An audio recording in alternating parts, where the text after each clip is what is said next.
Bismillahirrahmanirrahim. Assalamualaikum warahmatullahi wabarakatuh. Alhamdulillah wassalatu wassalamu ala rasulillah ya amma ba'du. Ya sahabat keluarga muslim, bagaimana kabarnya di rumah? Semoga selalu sehat-sehat saja. Ya di rumah maupun dimanapun berada, ya semoga selalu diberkahi kesehatan oleh Allah Subhanahu Wa Taala. Nah, alhamdulillah sahabat keluarga muslim, kita kembali lagi pada 60 menit ya.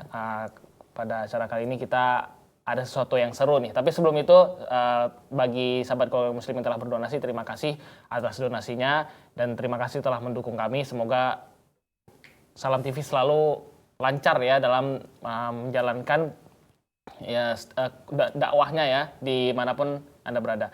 Ya semoga kita selalu diberikan keberkahan oleh Allah Subhanahu Wa Taala. Nah sahabat keluarga muslim, kita kembali lagi ya di 60 menit ini ya. Kemarin kita telah bahas sesuatu hal yang kalau kita bilang nih menegangkan nih, menantang nih, masya Allah. Nah, kita lanjutkan kembali nih pada kesempatan kali ini di episode ya terkait dengan perdukunan, jimat dan sebagainya bersama Ustaz Abdul Ghafur, sahabat keluarga muslim sekalian ya. Sehat ya, Ustaz ya? Alhamdulillah sehat. Alhamdulillah, masya Allah. Sehat juga antum. Alhamdulillah sehat. Nah, sahabat keluarga muslim sekalian ya, kita lanjutkan kembali ya. Ini penasaran banget nih anaknya saat ini. Kemarin kan mungkin adalah sempat lewat ya sama abang kita, Bang Riki ya Sat ya, pembahasan tentang terkait dengan jimat ya. Kita kali ini kembali kepada jimat juga, tapi nanti kita lanjutkan kepada ruqyah ya, Ya kemarin ini sekarang dah dari yang Anda lihat nih kan praktek-praktek perdukunan mungkin di jangankan Indonesia ya Sat ya, di luar pun banyak ya Sat ya. Iya, seluruh Indonesia, seluruh dunia. Seluruh dunia ya Sat ya, masya Allah. Kalau terkait dengan perdukunan sama ruqyah itu kan pasti udah hubungannya ke arah yang goib ya Sat ya. Iya. Gitu ya, Sat. Kira-kira dari sepengetahuan Ustaz nih Sat, maksudnya kita lah sebagai seseorang yang seorang muslim lah maksudnya untuk mengetahui hal-hal untuk menanggapi terkait dengan hal-hal yang goib terkait dengan perdukunan ini seperti apa Ustaz? Ya. Alhamdulillah wassalatu wassalamu ala rasulillah wa ala alihi wa ashabihi wa muwalah amma ba'du.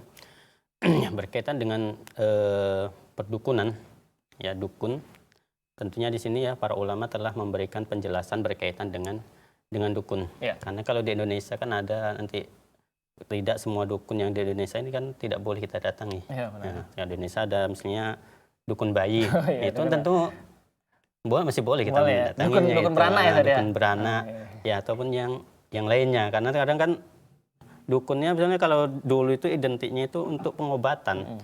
Nah, tapi sekarang ini dia diselewengkan, dukun ini adalah menjadi seseorang yang dia mengetahui perkara-perkara yang gaib. Oh, seperti itu. Inilah yang disalahkan, yang disebut, yang dilarang oleh Rasul Shallallahu Alaihi Wasallam, yang man ata arrofan au kahinan fasaddaqahu bima yaqul faqad kafara bima unzila ala Muhammad. Nah, barang siapa yang mendatangi dukun ataupun tukang ramal ya, dan dia membenarkan apa yang diucapkan oleh dukun tersebut ya, maka dia telah ingkar kepada Nabi Muhammad Shallallahu Alaihi Wasallam ya, terhadap apa yang diturunkan kepada Nabi Muhammad, yaitu Al-Quran. Dia telah ingkar kepada Al-Quran. Inilah dukun yang dilarang, yang dia dukun ini yang mengakui atau mengaku mengetahui perkara-perkara yang gaib. Perkara yang gaib ya? Iya, mengetahui perkara yang gaib. Kan termasuk tukang ramal juga dia mengetahui perkara yang gaib, karena yang, gaib, ya. Yang dia ramal itu bukan yang udah terjadi, tapi yang akan terjadi. Iya, itulah makanya yang dilarang.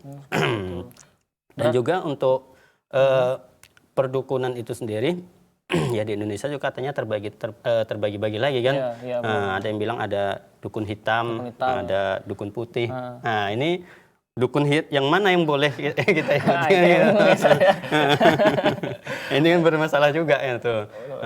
Karena untuk pembagian ya dukun itu sendiri pun yang membagi dukun hitam, dukun putih pun ya para dukun juga. Ya. Iya.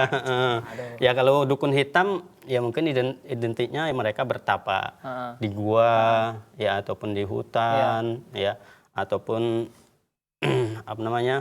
ketika menyuruh pun nyuruhnya ya ini ngeri-ngeri lah gitu. Gitu ya. Misalnya rambutnya pun rambutnya gondrong, panjang, ya. acak-acakan. Ya kalau apanya, kalau boleh sebut nama, saya sebut nama ya. Iya. Kalau yang kayak yang mohon maaf lah, tadi yang kayak di TV itu yang dia diam nggak bisa ngomong itu termasuk dukun, Seth? Itu termasuk dukun. Termasuk dukun yang dia bisa narik bengkokkan. Ya karena dia kan kadang mengaku juga mengetahui perkara yang gaib. Ya walaupun untuk yang dia lakukan itu mungkin ada trik-triknya juga, ada cara-caranya seperti itu. Karena tidak semua orang yang mengaku, dia kadang tidak mengaku mengetahui hal yang gaib, dia bisa melakukan sesuatu yang kita anggap aneh gitu. Tapi ada triknya semuanya. Nah, dan ini sebenarnya ada dipelajari gitu. Nah, untuk kita nggak perlu gitu. Ya. Karena itu kan kalau menurut salah seorang ustadz Indonesia itu masuk menipu kan, memanipulasi kan, seperti menipu orang, kita tidak diperbolehkan. Nah, tapi kalau katanya untuk ya pribadi masing-masing lah seperti itu. Katanya kalau untuk hiburan diperbolehkan gitu. Itu kan bagi dia karena dia yang terjun di dalam bidang tersebut gitu. Jadi dia mengatakan dibolehkan untuk hiburan, yang penting tujuannya bukan untuk menipu orang. Ya alam lah. Berarti terkait dengan tadi Ustadz bilang yang dukun itu sebenarnya dari aslinya, berarti dukun itu sebelumnya memang untuk terkhusus kepada pengobatan gitu ya? Iya, lebih ke pengobatan. Berarti gitu. penyelewengan namanya itu pindahnya ke arah yang mengetahui perkara hal yang gaib, bisa komunikasi sama jin dan sebagainya. Kan, kadang kan setan ini kan ketika menggoda manusia tidak cukup sekali saja. Nah, jadi terus digoda ya, dukun-dukun yang dulunya untuk pengobatan ya digoda, nanti ya dikasih was-was, kasih godaan terus ya, dengan bertapa nanti bisa jadi kebal dan lain sebagainya. Jadi lama-lama ya dukun ini dia beralih profesi. Yang sebelumnya cuman untuk pengobatan tradisional ya, misalnya pengobatan tradisional ya, misalnya yang pakai misalnya bahan-bahan herbal tradisional kan, seperti itu, misalnya kencur apa semuanya kan, ramuan-ramuan seperti itu. Nah, sekarang udah beralih dia, selain untuk pengobatan bisa dia mengobati yang mistis-mistis, sihir karena gangguan jin, seperti itu. Nah, ini sekarang ini dukun yang bermain. Nah, makanya sekarang kata dukun di Indonesia ini ya seperti itu, sudah beralih profesi. Nah, sekarang kalau kita sebut dukun, pasti orang terbayang orang yang mengetahui perkara yang gaib. Ataupun sekarang kalau dengan penyebutan lain, kadang dukun pun nggak mau dia disebut yang lain, ya dia mengaku sebagai orang yang tidak pintar. Orang yang tidak pintar, ataupun orang-orang yang tidak normal. Nah, ini dia masuk dia kategori dukun juga, satu kesatuan juga seperti itu. Nah, tadi masih membahas tentang dukun hitam. Ya, dukun hitam identik dia dengan pokoknya yang angker-angker lah situ. Karena sekarang ini untuk dukun hitam sudah tidak laku lagi ya, berapa tahun yang lalu itu kan, mungkin sekitar 10 tahun yang lalu dukun hitam itu sudah tidak laku lagi. Udah nggak relevan lah ya. Jadi kalau orang mau nyari kekayaan udah nggak lagi mendatangi dukun hitam, kan ngeri kan gitu, syarat-syarat yang diberikan juga berat, ataupun harus mendaki gunung, ada yang harus mendaki sampai 1000 tangga. Mungkin ya kan, itu berlakunya ke orang-orang jahil dulu ya, Seth? Iya, orang bodoh dulu kan, seperti itu. Yang dia mau kekayaan, pokoknya mau hidupnya mudah lah seperti itu. Maka mereka karena dukun hitam ini sudah nggak berlaku lagi, maka mereka beralih profesi lagi. Nah, mereka bagi lagi lah dukun menjadi, ada dukun hitam, ada dukun putih. Yang intinya juga sama juga. Kalau yang dukun hitam pakainya hitam, apanya rambutnya acak-acakan, udah bilang tadi kan. Dan juga mungkin pakaiannya pelusuh dan lain sebagainya, betapa di gua ataupun betapa di sungai. Nah, kalau dia dukun putih biasanya kan nanti bawa dia kan, pakai tasbih, pakai tasbih, kemudian pakai sorban, kemudian jenggotnya panjang, pakai baju gamis warna putih ya kan. Tapi yang dilakukan juga nangkep jin juga. Ya, dia mengaku juga mengetahui perkara yang gaib. Nah, makanya mau dukun hitam ataupun dukun putih, masuk dia ke larangan yang disebutkan oleh Rasul Shallallahu Alaihi Wasallam tadi ya, man ata kahinan aw arafan fasaddaqahu bima yaqul faqad kafara bima unzila ala Muhammad. Jadi kalau dia cuma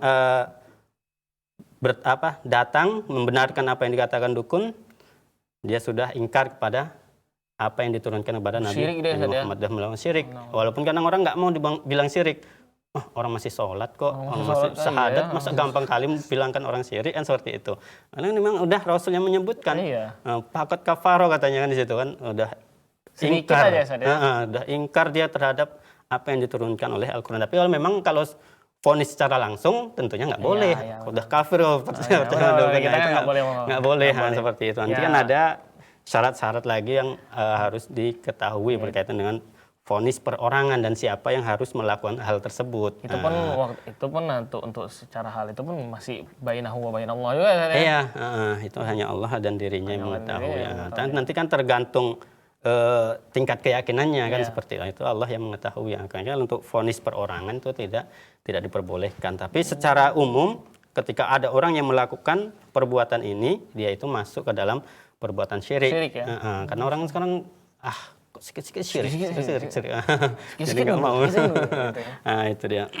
Nah, kemudian kalau dia cuman datang aja bertanya tentang sesuatu tapi dia tidak membenarkan, tidak yakin lah, aku datang aja, aku di primbon-primbon itu cuman baca-baca aja, nggak yakin. Nah ini masuk nanti ke hadis yang lain. Man ata'arofan fasa'alahu an syai' ya faqad lam tuqbal sholatahu arba'ina yauman. Jadi kalau dia datang bertanya tentang sesuatu, ya dia tidak membenarkan, tapi dia bertanya tentang sesuatu, maka dia sholatnya itu selama 40 hari tidak diterima. Kalau misalnya tiba-tiba didatangi, Sat? Ya? Tiba-tiba didatangi, kita nggak tahu nih. Didatangkan. Anak gini lah, Sat. Pernah lah punya pengalaman gitu, karena anak sakit. Sakit kaki gitu kan. Jadi ceritanya datang maksudnya bukan berobat ke apa dukun. Maksudnya ke apotek lah gitu, ke apotek teman ayah gitu kan. Nah, habis itu dikasih ya biasalah obat minum biasa gitu kan. Namanya kan medikal ya, saya medikal orang obat kimia. Sudah itu tiba-tiba datang teman ayah saya ini. Nah, katanya beliau ini ustadz gitu, kami nggak tahu maksudnya gitu, pakai sorban, pakai tasbih itu. Sebelum itu Ana belum tahu gitu. Sesudah itu tiba-tiba beliau langsung megang kaki Ana, nah gitu tuh, keluar katanya gitu. Nah udah terasa gitu. Ana bilang ya biasa aja gitu, nggak ada terasa apa gitu. Ya maksudnya Ana rasanya Ana mikir apa ini, nggak ada terasa apa gitu. Ya udah Ana bilang ya gitu aja lah. Ya udah selesai begitu, beliau keluar, baru dikasih tahu sama teman Ana bahwasanya ternyata beliau dukun putih. Ana nggak tahu itu. Nah itu kira-kira gimana, Sat? Soalnya tiba-tiba beliau datang sendiri, langsung apa gitu. Kalau dia didatangkan berarti kan di luar kemampuan kita. Nah, iya. Dan kita posisinya nggak tahu. Kita nggak tahu. Kalau kita nggak tahu kan lepas dari hukum. Lepas dari hukum ya mungkin yang mendatangkan itu dia yang nanti ya harus bertobat lah kepada Allah. Kalau dia kalau masih hidup ya segera bertobat lah. Tapi kalau sudah meninggal ya semoga Allah mengampuni kan seperti itu. Seperti itu. Nanti kita akan jelaskan juga ya berkaitan dengan ruqyah yang syirkiyah itu seperti apa. Nah ini perlu kita tahu juga, karena sekarang ini ruqyah juga bercampur antara yang syirik dengan yang syar'i kan gitu. Karena para ulama kan membagi ruqyah itu menjadi dua. Nah, nggak ada yang ketiga itu nggak ada. Para ulama membagi menjadi dua, ada yang ruqyah syar'iyah, kemudian ada ruqyah yang syirkiyah. Nah itu nanti kita akan jelaskan bagaimana ciri-ciri dari ruqyah yang syirkiyah ya, dan bagaimana nanti ruqyah syar'iyah yang diperbolehkan. Oke, nanti kita akan jelaskan ya terkait dengan membahas kita kuak ya lebih dalam lagi gimana tentang ruqyah ya. Ruqyah ini kan termasuk lah ya, di dalamnya harus memang kita mengetahuinya dan pelajarinya. Apalagi ruqyah syariah. Kalau ruqyah syirkiyah jangan ya. Nah, kita akan bahas setelah saat berikut ini. Jangan kemana-mana, tetap di 60 menit.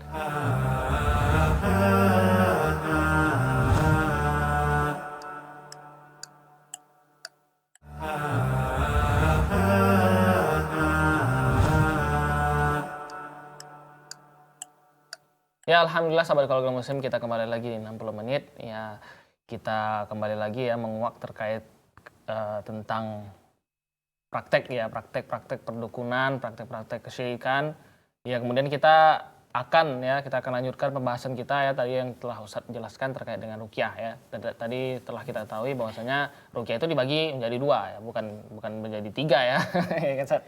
Ya yaitu ruqyah yang pertama yaitu ruqyah syariah yang Ruqyah syariah ini yang sesuai dengan kitab Al-Quran dan Sunnah, yang sesuai ada dalil-dalilnya. Sementara yang satu lagi adalah ruqyah syirkiyah. Ruqyah syirkiyah itu ya tahulah kita pasti dari suatu hal yang syirik ya Ustaz ya. Iya, dari syirik. Nah, kita akan mendengar penjelasan dari Ustaz terkait dengan ruqyah apa nih Ustaz dulu Ustaz? Ya. Ruqyah apa dulu nih? Yang penting kita jelaskan berkaitan ya karena kalau kita berbicara tentang ruqyah kan rata-rata mindset orang itu langsung ke gangguan jin. Gangguan jin. Nah ini bisa nih kita dengarkan ya penjelasan dari Ustaz. Tafadhol. Ya, karena kalau di Indonesia ya seringnya orang yang dia terkena gangguan jin ya itu mereka langsung terpikir untuk mendatangi dukun. Nah itu yang pertama kali. Nanti ketika dukun gak mempan, baru dia datangi ke ruqyah. Nah, ketika mendatangi ke ruqyah, nah di sini nanti karena dukun juga mereka sudah untuk orang sudah tidak percaya lagi kan sama dukun karena memang banyak ya kebohongan-kebohongan yang dilakukan oleh dukun dan ternyata yang dilakukan oleh para dukun itu hanya trik-trik sulap saya. Ya seperti mengeluarkan banyak uang ya kan ataupun seperti misalnya memindahkan penyakit ke kelapa ataupun ke telur itu semua ada triknya. Oh gitu.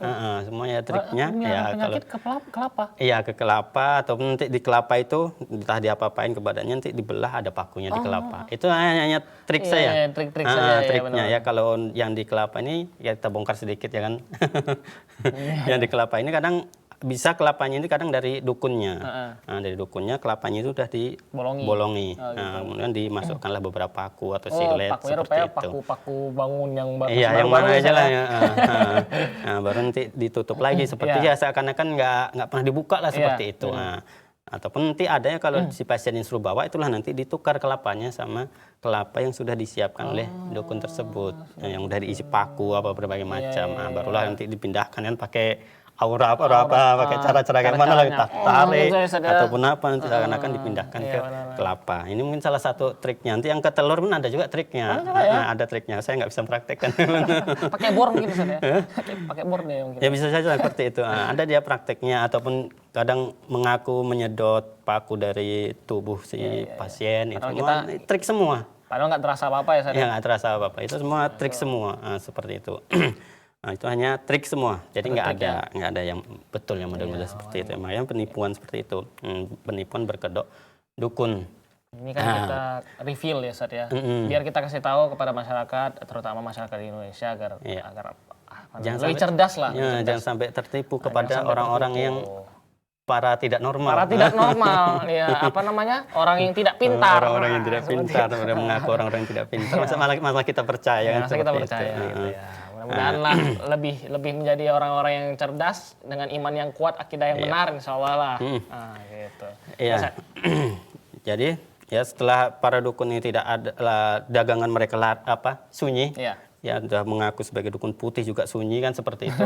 Nah maka mereka mulai beralih ke ruqyah.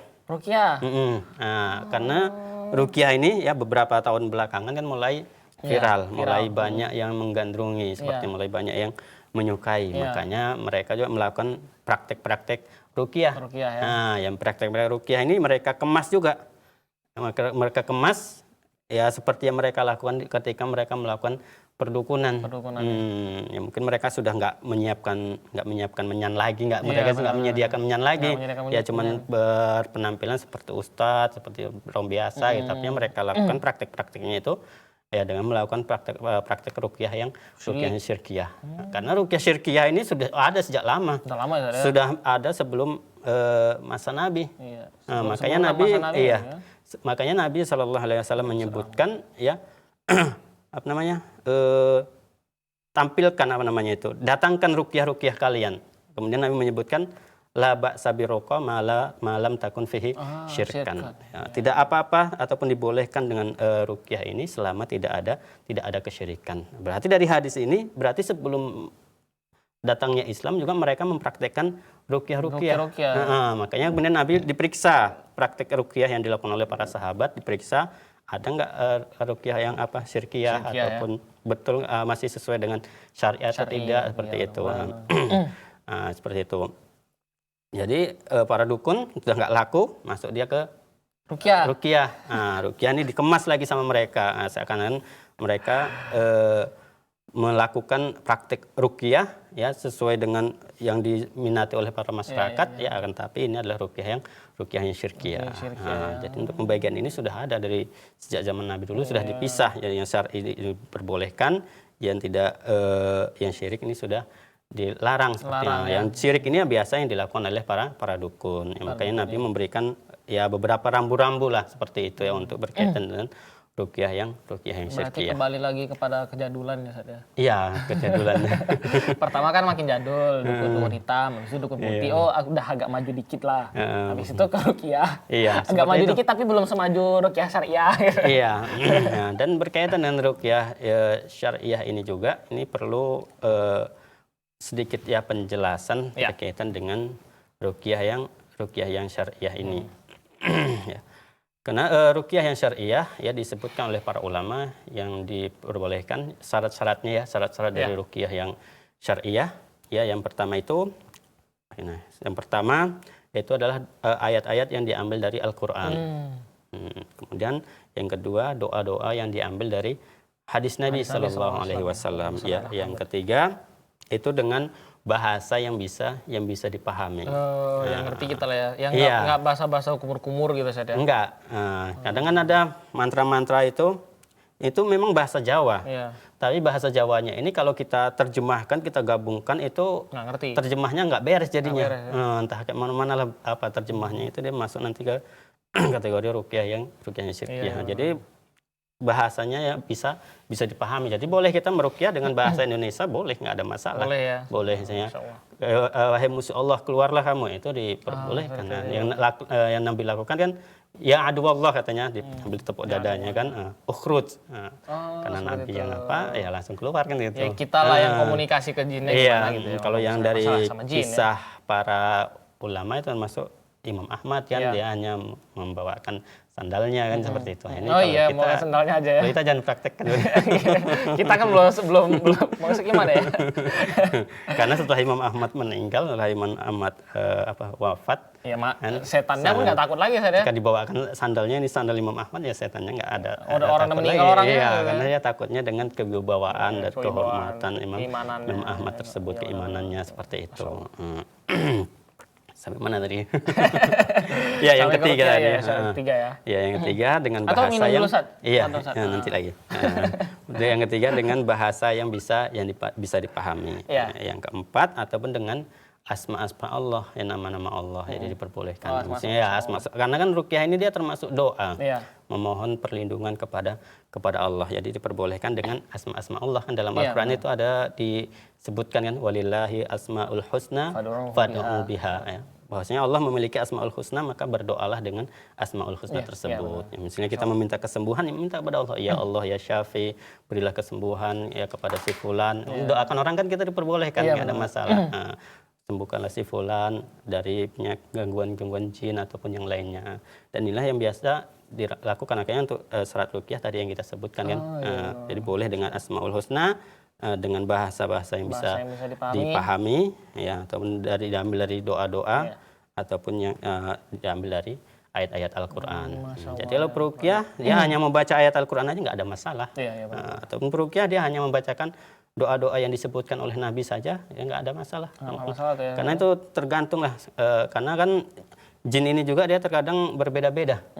Reaksi yang ditimbulkan tuh berbeda-beda. Ada dia ketika dibacakan ayat Al-Qur'an surah Al-Fatihah saja sudah kabur ya.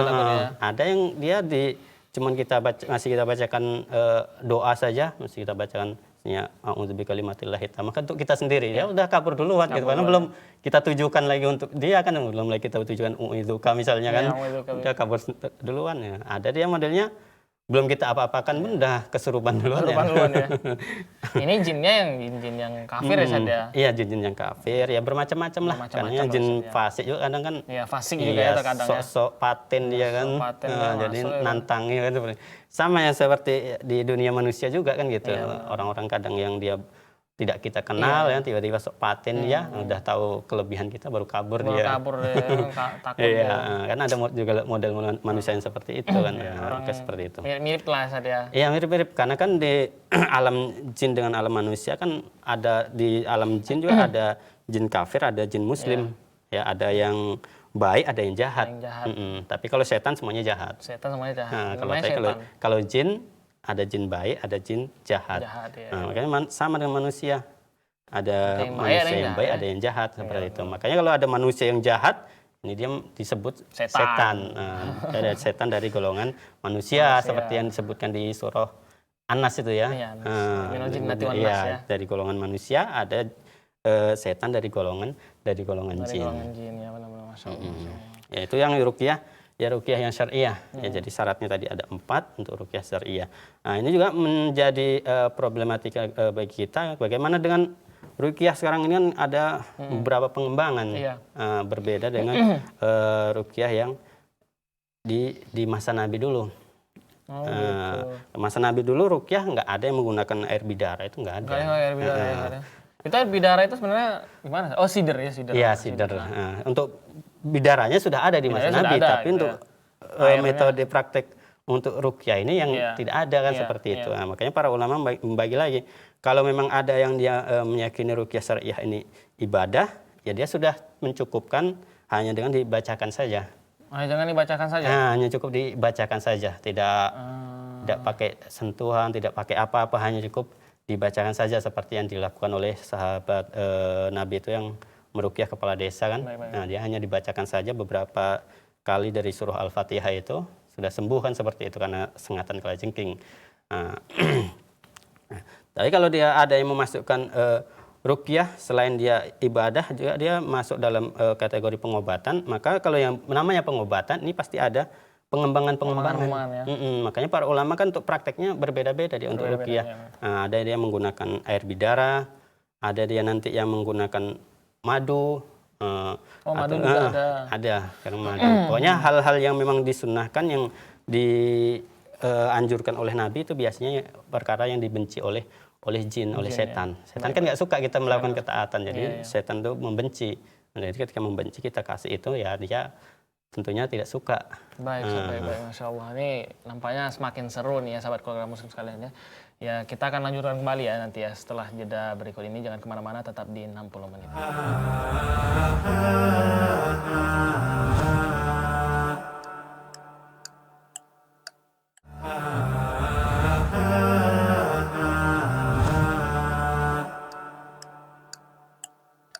Ya, alhamdulillah sahabat keluarga muslim sekalian yang dirahmati oleh Allah Subhanahu wa taala, kita lanjutkan kembali di 60 menit ya. Tadi rasanya semakin seru ya, semakin Masya Allah menegangkan terkait penjelasan dari Ustadz pasal ruqyah tadi ya, ruqyah syariah ya. Ini memang benar-benar maksudnya kita harus ambil ya pelajarannya, gimana cara kita apabila ada suatu perkara yang bermasalah buat kita, misal kita diganggu sama jin atau bermasalah dalam pikiran ya Ustaz ya. Jiwa kita ya harus kita segera pelajari gitu ruqyah ini terkait dengan ruqyah syariah. Ini Ana juga penasaran nih Ustaz. Maksudnya kan ruqyah ini kan nggak harus sebelum kita praktek lah gitu Ustaz. Ruqyah ini kan nggak harus, apakah ruqyah ini pas ada jinnya gitu maksudnya, atau tidak harus ada jinnya gitu. Misal dia jiwanya lagi gitu. Bermasalah gitu kan. Kan faktor jiwa kan nggak harus jin gitu kan Ustaz. Iya, berkaitan dengan ini ya, untuk ruqyah ini dia sebenarnya sudah dijelaskan bahwasanya bisa untuk mengobati semua penyakit. Ya, tidak hanya gangguan jin saja, tidak hanya dia penyakit non medis, tapi juga bisa menyembuhkan penyakit medis. Ya, sebagaimana yang telah Allah Subhanahu wa taala sebutkan ya dalam Quran Tuhan, wa nunazzilu minal Qur'ani ma huwa syifa. Sesungguhnya Allah Subhanahu wa taala telah menurunkan Al-Qur'an itu adalah untuk obat. Iya, benar. Nah, tapi nanti di ayat yang lain disebutkan untuk obat hati, obat penyakit hati, takabur, hasad, dengki, iri dan lain sebagainya. Nah, tapi dari beberapa praktek yang dilakukan oleh para sahabat ataupun yang dilakukan oleh Nabi, ya ruqyah ini juga bisa untuk penyakit yang medis. Iya, contoh yang dia praktek untuk medis yang dilakukan oleh sahabat yang dia ketika melewati suatu kampung, mereka meminta dijamu. Kalau kita minta tempat tinggal lah gitu kan. Kalau masa dulu kan nggak ada hotel atau apa, nggak ada. Jadi mereka minta dijamu, tapi kepala desanya tidak mau menjamu. Kemudian mereka berlalu, kemudian dipanggil ada enggak di antara kalian yang bisa mengobati, ataupun ada nggak di antara kalian yang membawa obat, ya karena kepala desa kami disengat oleh kalajengking. Kalau secara apanya sengat kalajengking ini kan pastinya masuk ke medis. Ya. Iya. Racun ya, kalau untuk obat tidak ada, tapi insya Allah di antara kami ada yang bisa untuk meruqyah, membacakan ataupun menjampi kan seperti dulunya kan terkenal ruqyah ini dengan menjampi seseorang dengan ayat-ayat Al-Qur'an. Jadi ketika itu, tapi dengan syarat ya beri kami beberapa ekor kambing. Beberapa ekor kambing berarti yang lebih dari satu. Iya, entah berapa di situ kan di riwayatnya ada yang menyebutkan 3, ada yang 5, berbagai macam. Baik, kemudian kan kepala desanya tersebut kan yang memanggil tadi setuju kan seperti itu. Kemudian dibacakanlah ya di bagian yang tersengat kalajengking tersebut. Kemudian kepala desanya sempat pingsan. Karena memang kan kesengatan kalajengking ini kalau yang dia nggak tahan kan bisa demam dan bisa pingsan seperti itu. Nah, kemudian dibacakan hanya beberapa surah Al-Fatihah saja berapa kali gitu kan. Kemudian ditiup di bagian yang tersengat tersebut. Ya, kemudian kepala desa tersebut tiba-tiba langsung terbangun. Masya Allah. Ya, seakan-akan tidak terjadi apa-apa. Oh, yang minta ini anggota kepala desanya ya? Iya, anggotanya. Kepala desa ini posisinya pingsan. Saya posisinya pingsan. Memang dia meminta. Ya, jadi setelah itu barulah dikasihlah beberapa ekor kambing itu upahnya lah yang sudah dijanjikan tadi lah seperti itu. Makanya ini juga nanti jadi permasalahan baru juga. Apakah boleh menerima upah ketika meruqyah? Nah, ini nanti permasalahan baru juga. Nah, itu termasuk satu gimana itu saat nanti lah nanti saya. Ini masih panjang deh bahas. Nah, jadi dari kisah tadi ya dari sahabat Nabi yang meruqyah di sengat kalajengking, makanya disebutkan jadi ruqyah itu dia bisa untuk penyakit medis. Bisa penyakit medis ya, Ustaz ya. Karena kan kalau secara apanya sengat kalajengking ini ya pasti masuk ke medis seharusnya kan seperti itu. Tapi hanya oleh para sahabat tuh hanya dibacakan ayat-ayat Al-Qur'an, kemudian ditiup sampai apa yang dengan semburan sedikit basah seperti itu, enggak sampai gitu. Banyak. Hanya baca sedikit lah seperti itu. Dihembuskan ya, Ustaz ya. Sembuh seketika itu. Kan ini kan penyakit medis. Dan nanti ada banyak lagi kisah-kisah yang lain. Oh iya benar, Ustaz, kan ada juga doanya kan, Ustaz. Bismillah wa qudratihi min syarri ma ajidu wa hadir, sama yang kita apa? Iya, kita usap kan, ada yang dia di tanah baru diusap baru kita bacakan. Itu termasuk salah satu doa yang diajarkan oleh Nabi juga. Ya, itu termasuk penyakit medis juga ya, ya medis juga. Perut, di daerah yang sakit. Iya, makanya ada mungkin kalau kita baca ya kisah-kisah ya yang orang-orangnya sekarang inilah seperti ini. Ada orang yang dia sembuh dari tumornya hanya karena dia merutinkan membaca Al-Qur'an. Karena ruqyah ini juga kan baca Al-Qur'an. Iya, benar. Cuman kalau ruqyah ini kan seringnya orang memanggil orang untuk membacakan ayat Al-Qur'an ke kita. Seperti itu. Nah, ini nanti pun jadi permasalahan baru juga. Iya, permasalahan baru ya, Ustaz. Boleh nggak kita minta ruqyah? Nah, ini nanti permasalahan baru masih panjang lah. Kan ada hadisnya juga kan, Ustaz. Itu nanti kita kuak lagi tuh. Iya, insya Allah akan kita sebutkan ya alasan-alasannya, ya mana aja yang membolehkan, mana yang tidak membolehkan. Karena ini sekarang ini jadi apa namanya itu? Apa istilahnya itu ya? Seperti serba salah. Iya.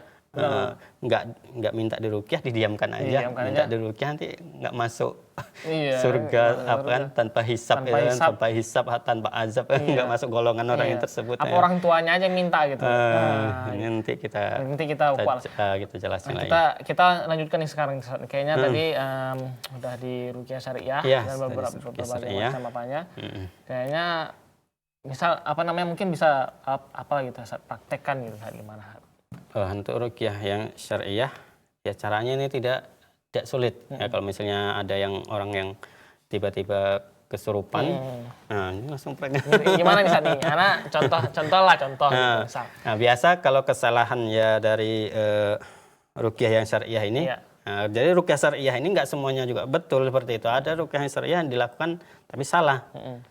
Ruqyah yang syariah misalnya yang di ruqyah ini seorang wanita. Nah, ini dia jangan sampai berhadapan seperti ini. Oh, jangan berhadapan gini ya, Ustaz ya.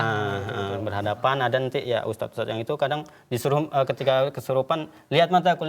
Oh iya kan ada gitu ya. Kan. Nggak boleh kan ya. Boleh kan seperti itu kan, termasuk yang bukan mahramnya. Iya, kemudian ada juga kesalahannya terkadang sampai dipegang. Yang perempuan? Iya, perempuan pegang, disentuh. Nah, itu juga tidak diperbolehkan. Ataupun walaupun pakai kaos tangan yang setebal apapun itu tetap tidak diperbolehkan karena masih terasa di perempuan itu ketika dipegang kan masih terasa. Nah, caranya bagaimana? Bisa dia nanti menggunakan kayu. Kita nggak ada kayunya, biasa kayu. Kalau saya kadang pakai pipa itu. Nah, kalau nggak ada kayu ataupun bisa pakai buku ataupun pakai yang lainnya. Ataupun kalau nggak ada itu bisa panggil yang mahramnya. Misalnya ada yang perlu disentuh. Misalnya bagian pahanya situ kan, perlu disentuh pahanya, dipencet. Pegangkan bagian pahanya seperti itu. Nyuruh orang, jangan kita sendiri. Kalau kita misalnya nggak ada kayunya, nggak ada alat-alatnya untuk apa. Tapi biasanya kalau peruqyah sudah menyiapkan. Kalau memang sudah dipanggil, oh pas ini perempuan, jadi siapkan semua kayunya. Kalau memang ketika itu kadang mendadak tiba-tiba, ya itulah bisa cari ya entah buku ataupun kertas yang digulung seperti itu. Jadi nggak langsung menyentuh. Kalau dia yang sama laki-laki mungkin menghadap nggak ada masalah. Tapi masalahnya nanti kalau ketika bereaksi siap-siap langsung ditonjok, langsung kena tinju. Oh, ya peruqyahnya. Iya peruqyahnya. Oh jadi. Gitu ya. Kan kadang kita nggak tahu, kan kadang peruqyah ini fokus dia ke bawah atau melihati kan seperti kalau sama-sama laki-laki kan. Nah, ini tiba-tiba bereaksi dia kadang pasien ini tiba-tiba mau menendang. Ini bahaya. Walaupun dia ya pakai apapun kan seperti kalau udah berhadapan kan ngeri juga. Atau mending ditahan sama apanya gitu. Kalau tahu masalahnya kadang orang kesurupan kan gitu tiba-tiba dia ada dia kan tiba-tiba ada ciri-ciri orang kesurupan, kadang ada dia kadang bergetar ataupun tiba-tiba dia mau muntah langsung kesurupan gitu kan udah tahu. Tapi ada yang modelnya dia langsung tiba-tiba masuk, langsung kesurupan langsung nyerang. Makanya yang bagus kalau bisa di belakang. Kita berdiri di belakang, kalau duduk ya duduk. Kalau berdiri ya berdiri. Dia posisinya di belakang. Jadi kalau dia mau ninju kan rata-rata orang ninju kalau kesurupan tuh dia biasanya ke depan. Ke arah depan atau kalau nendang pun ke depan. Kalau posisinya kita sudah tahu di mana yang terasa sakit, karena jin itu biasa menyakiti seseorang itu hanya di satu titik saja. Kadang dia seringnya di kepala. Oh gitu. Ataupun di bagian apa nih? Ini nggak termasuk ana minta kan, Zat? Enggak. Ya itu nanti kan ada penjelasannya bagaimana minta yang diperbolehkan. Iya benar. Seperti itu. Kalau kita nggak tahu posisinya di mana dia yang terasa sakit, ini tentunya sama-sama mahram ya. Perempuan juga sama perempuan, laki-laki sama laki-laki. Itu dia biasa kalau nggak di bagian dadanya. Itu kadang bagian perutnya. Oh perut juga. Karena kenapa dia di bagian dada? Karena rata-rata penyakit hati itu ataupun gangguan jin itu rata-rata dia dari penyakit hati. Jadi penyakit hati itu kan posisinya di dadanya. Penyakit hati ya. Iri, dengki, dendam semuanya. Makanya kalau kita sedang marah atau sedang kesal sama seseorang pasti dadanya dia yang sesak. Oh, dada yang sesak. Dan kemudian kenapa dia harus di perut? Ini dia kita posisikan di perut.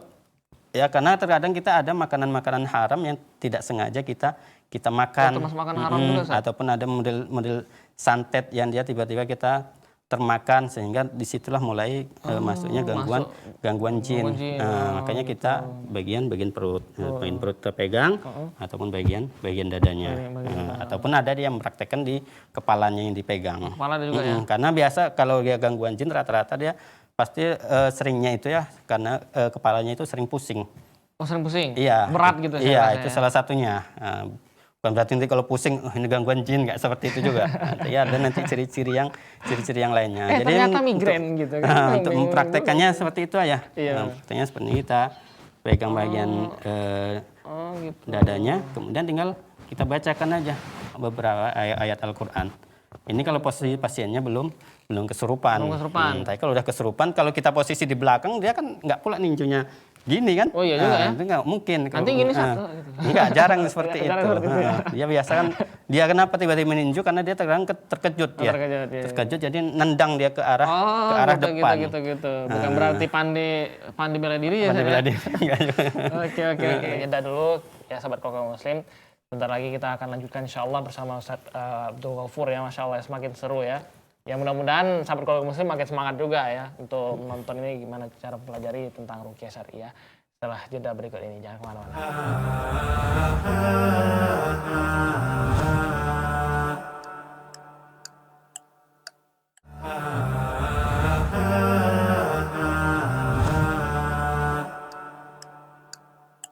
Ya, alhamdulillah sahabat keluarga muslim, kita kembali lagi ya di 60 menit ya terkait dengan ruqyah syariah, praktek perdukungan, ruqyah syirkiyah dan berbagai macam ya selain sebagainya ya. Kita lanjutkan kembali bersama Ustadz Abdul Ghafur ya, Masya Allah Ustadz. Tadi berarti yang tekan ini bacaannya yang sesuai dari Al-Quran ya Ustadz ya, sama bacaan doa yang kita ngerti gitu ya Ustadz ya. Oh gitu aja berarti Ustadz ya, nggak maksudnya nggak harus anjurannya harus ini gitu ya, ada. Nggak ada misalnya harus dibaca ayat ini posisinya, itu nggak ada. Oh gitu, berarti sebenarnya ruqyah itu mudah ya Ustadz ya? Iya mudah, tapi tergantung kita berani atau enggak. Kita berani apa enggak ya? Seperti yang kita jelaskan sebelumnya kan. Kadang orang udah tahu tapi enggak berani dia. Nggak berani ya? Karena berhadapan langsung dengan jin. Sama jin. Kadang kita udah emosi duluan dibuat sama jin itu kan. Iya benar. Bacaanmu enggak bagus katanya. Pukul. Ini masih ada, aku lebih hafal lagi dari bacaanmu kan, seperti itu. Ini kan sebetulnya dia masih membuat kita lemah. Iya. Nah, jadi tadi kita praktekkan untuk posisinya kita di posisi belakang. Mau dia perempuan, ya kalau perempuan bagus ya di depan. Kalau bisa pakai sater itu lebih bagus lagi. Oh gitu.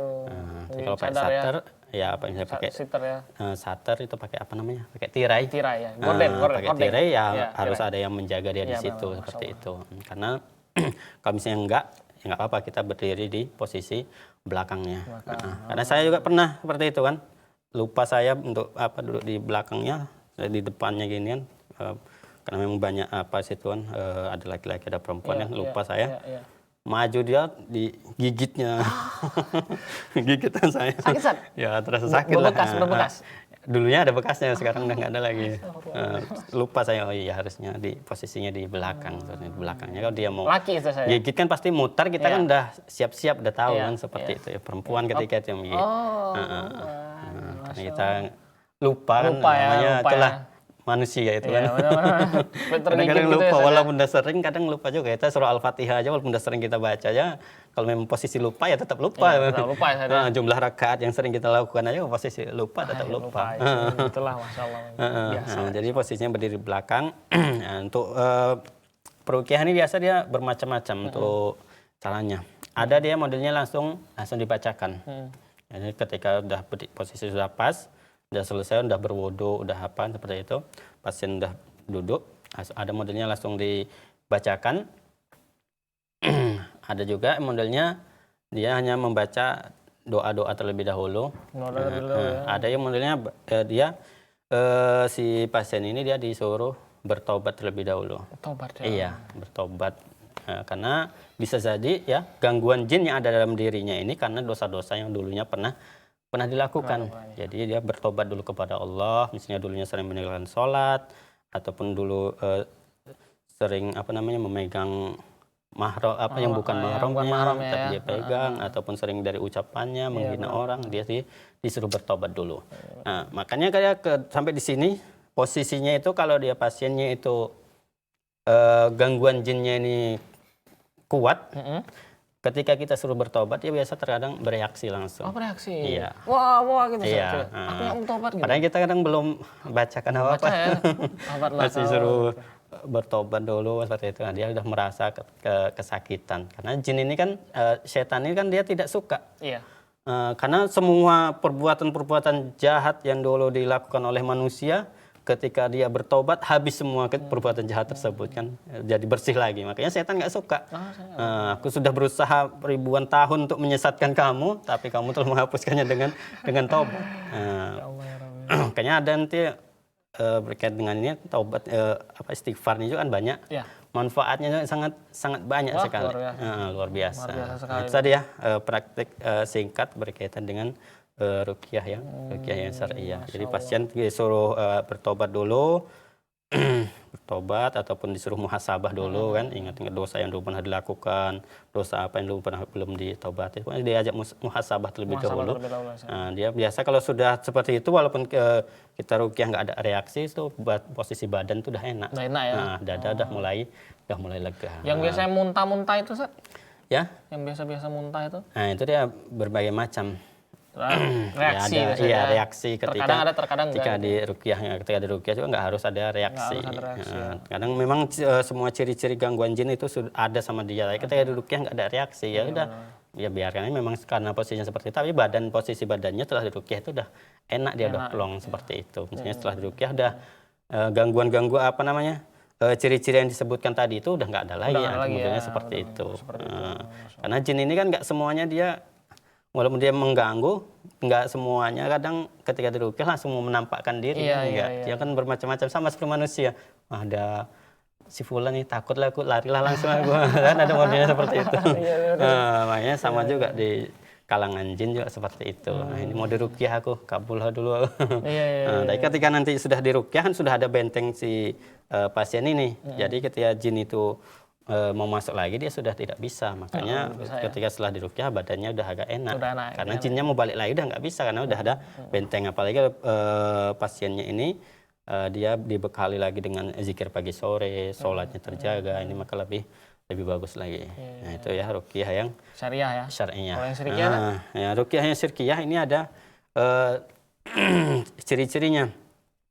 Ya ciri-cirinya biasa. Kalau ruqyah yang syariah itu dia bacaan yang dibaca itu dia dengan bacaan yang kuat. Tidak ada yang disembunyikan, tidak boleh. Pelan-pelan dia bacanya ya, misalnya Ar-Rahmanir Rahim, kemudian dia diam. Diamnya tapi sambil ada yang dibaca. Ini maksudnya yang syirkiyah. Sesuatu hal yang aneh gitu ya. Iya. Ataupun di pertengahan ayat kadang ada yang diucapkan, ucapannya itu kuat, tapi bukan bagian dari Al-Quran itu juga dia tidak diperbolehkan.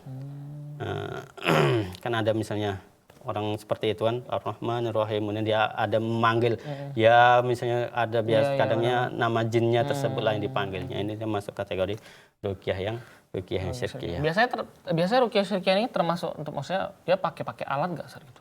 Ya kadang mereka menggunakan alat juga.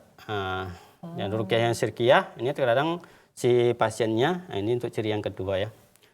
Ruqyah yang syirkiyah itu kadang si pasiennya ini dia disuruh mencari air, entah 7 mata air, ataupun diambil dari 7 masjid, ataupun ada modelnya bunga, cari bunga 7 warna. Ini masuk dari kategori ruqyah syirkiyah. Karena ruqyah syirkiyah ini sebenarnya identiknya ke dukun.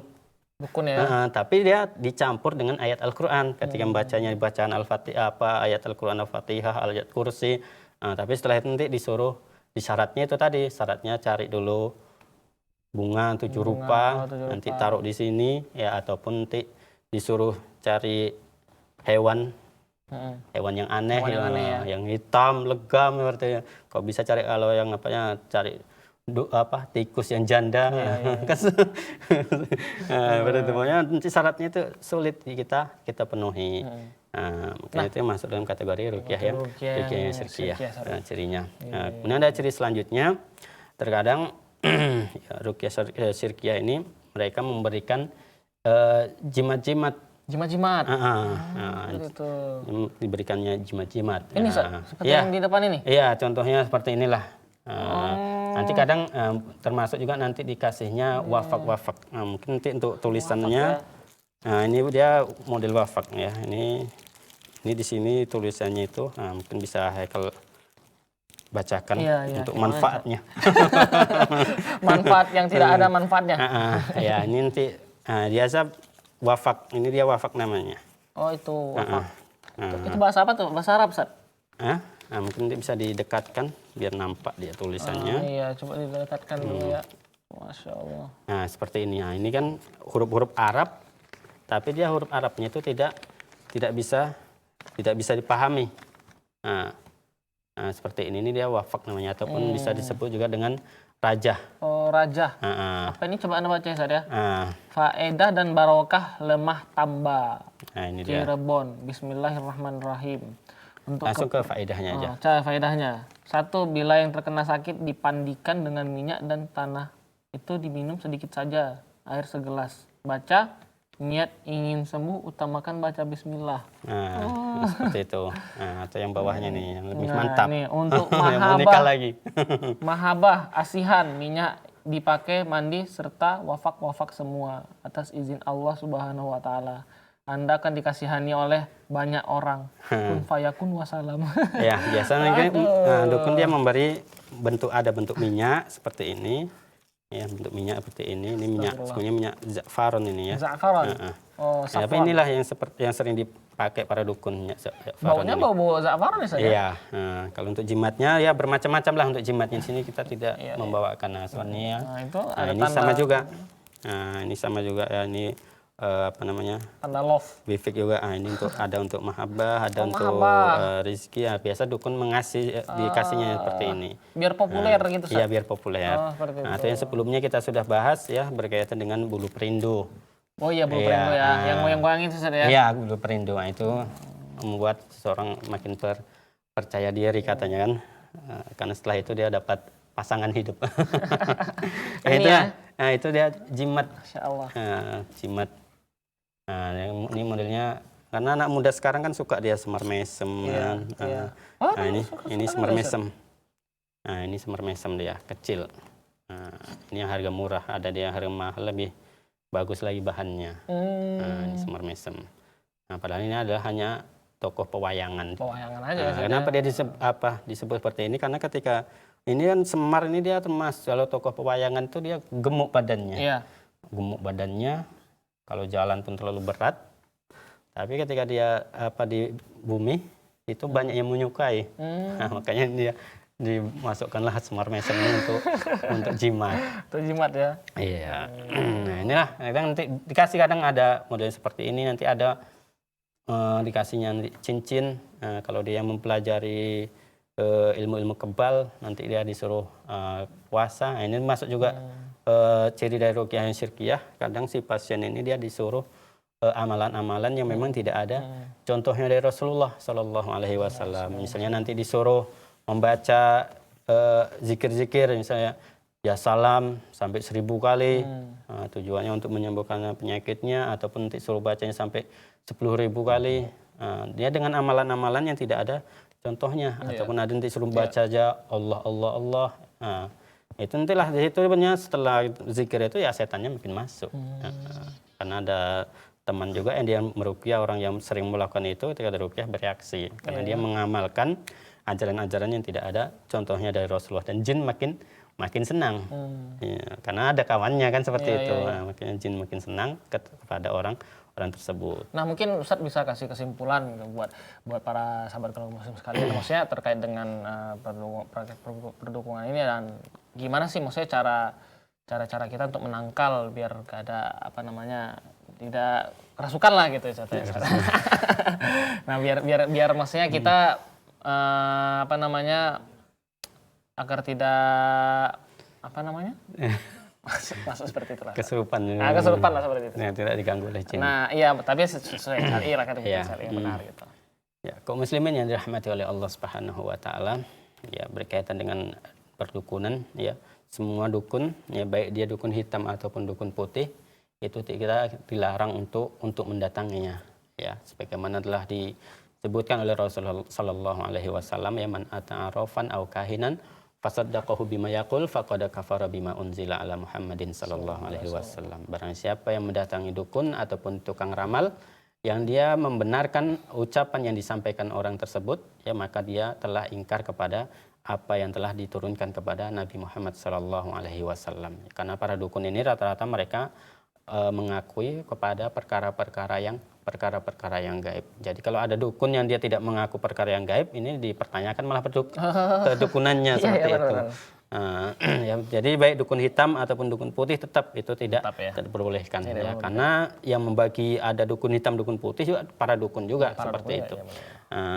Jadi jangan sampai kita terkecoh ya dengan mereka memakai serban ataupun dengan mereka memakai baju jubah ataupun baju gamis, dengan mereka memakai biji-biji tasbih ya, sehingga kita terkecoh bahwasanya ini termasuk dari dukun putih seperti itu ya. Makanya dukun hitam ataupun dukun putih tetap dilarang. Lebih baik kita menghindari. Iya, menghindari. Dan juga ketika kita misalnya terganggu oleh gangguan jin ataupun sudah orang sudah kesurupan, ya makanya kita harus juga mengetahui ketika kita mau meruqyah seseorang ya ataupun membawa dia ke peruqyah, kita harus tahu terlebih dahulu peruqyahnya ini. Ya, dia adalah peruqyah yang syar'i ataukah peruqyah yang syirkiyah. Makanya tadi ya ciri-cirinya sudah kita sebutkan beberapa ya, di antara cirinya terkadang dia yang ruqyah syirkiyah itu dia menanyakan untuk ibunya, nama ibunya. Nama ibunya, kemudian kadang setelah itu disuruh membawakan barang-barang ya, barang-barangnya tadi seperti yang kita sebutkan, yaitu misalnya suruh mencari air 7 sumber ataupun 7 masjid ataupun bunga 7 warna, 7 macam dan lain sebagainya. Ini adalah kategori perdukunan. Walaupun yang menyuruh itu adalah orang-orang yang tidak pintar. Karena orang sekarang sudah seperti itu, sudah disamarkan dia dengan nama dukun nggak laku, ganti nama. Dengan ini nggak laku, dengan ganti nama lagi. Sampai entah nanti jadi apa seperti itu. Kemudian selanjutnya terkadang yang ruqyah yang syirkiyah selanjutnya terkadang dia meminta dikorbankan sesuatu tapi tujuannya adalah untuk setan. Jadi suruh motong ayam tapi tujuannya untuk sesajen lah seperti itu. Tujuan untuk sesajen ataupun motong kambing. Ya kalau dalam hadisnya itu walaupun hanya seekor lalat saja kita tidak boleh menyembelih untuk selain Allah Subhanahu wa taala, apalagi untuk jin. Ini mungkin tidak diperbolehkan. Ya makanya ruqyah syirkiyah ini punya lebih identik lagi ke dukun. Ruqyah syirkiyah ini lebih ke dukun. Ya karena memang dukun yang melakukan, dukun kan hanya berubah casing aja, tapi yang dilakukan tetap sama. Ya, kembali juga ke masa jahiliyahnya. Iya, seperti itu. Ya, selanjutnya terkadang para dukun itu memberi jimat-jimat. Ataupun kadang kalau dia ruqyah syirkiyah ini ya terkadang dia dikaitkan ya hari lahirnya dengan pasaran, kalau orang Jawa bilang ada legi, wage, pahing, itu nanti dikait-kaitkan, ataupun kalau dalam bahasa kita biasa disebut primbon-primbon. Primbon-primbon ini dia termasuk dari hasil tulisan dari para dukun. Ataupun kita membaca horoskop, ya padahal menulis horoskop itu sendiri pun ya sebetulnya kalau ditanya ya asal-asalan aja, pas pula kebetulan betul ya. itu. Baik, Masya Allah. Sepertinya waktu kita udah habis Ustaz. Ini jazakumullah khairan lah Ustaz telah maksudnya untuk menjelaskan yang secara detail terkait dengan hal ini. Tapi kita sepertinya belum selesai ya Ustaz. Ini mudah-mudahan kita lanjutkan kembali ya nanti setelah episode yang selanjutnya insya Allah nanti ya. Ya, dan terima kasih juga jazakumullah khairan terhadap kepada para sahabat keluarga muslim sekalian ya yang selalu bersemangat ya untuk menonton acara 60 menit. Dan terima kasih atas semangatnya ya. Dan kita tutup dengan doa kafaratul majlis. Subhanakallahumma wabihamdik asyhadu an la ilaha illa anta astaghfiruka wa atubu ilaik. Assalamualaikum warahmatullahi wabarakatuh.